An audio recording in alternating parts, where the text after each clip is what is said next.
Praise the lord.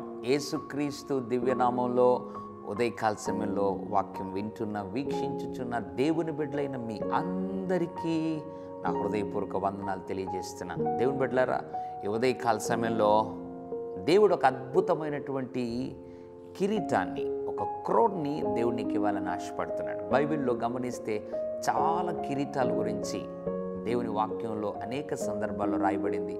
But ఈ ఉదయకాల సమయంలో దేవుడిని ప్రేమించి ఆయన ఇవ్వబోయేటువంటి కిరీటం ఎటువంటిదో ఆయన జ్ఞాపకం చేయాలని ఆశపడుతున్నాడు. మీలో కిరీటం అంటేనే చాలామంది ఏ కిరీటం ఇవ్వబోతున్నాడు బా అని ఆశతో ఉన్నారు కదా. ఎస్, నేను కూడా అదే ఆశతో ఉన్నాను.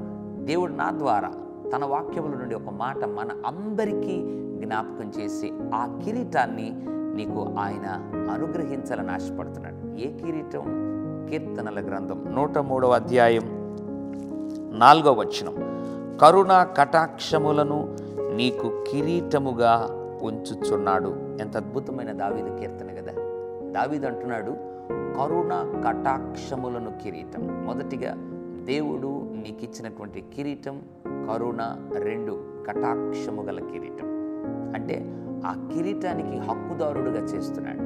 కరుణ కటాక్షం నిత్యము ఈ కిరీటము, దేవుడు నీకు ఇచ్చిన ఈ కిరీటమును చూడగా ప్రతిసారి దేవుని కరుణకు నువ్వు పాత్రుడువని, దేవుని కటాక్షమునకు కూడా నువ్వు పాత్రుడు అయ్యవని నిరంతరము దేవుని నువ్వు స్తుతించాలి. అందుకే దావీదు అన్నాడు, నా ప్రాణమా ఆయన చేసిన ఉపకారములలో దేనిని మరువకు అని చెప్తూ కరుణ కటాక్షములను నీకు కిరీటంగా ఉంచుచున్నాడు. ఎస్, నీకు కూడా కరుణ కటాక్షమును కిరీటం ఇచ్చాడు.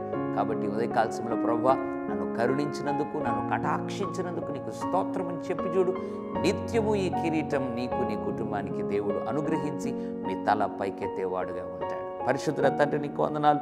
కరుణా కటాక్షములను కిరీటం కొరకు ఎంతమంది అయితే ప్రార్థన చేస్తున్నారు వారందరికీ కరుణా కటాక్షములను కిరీటము ధరింపజేయమని యేసు నామములో ప్రార్థిస్తున్నాం తండ్రి.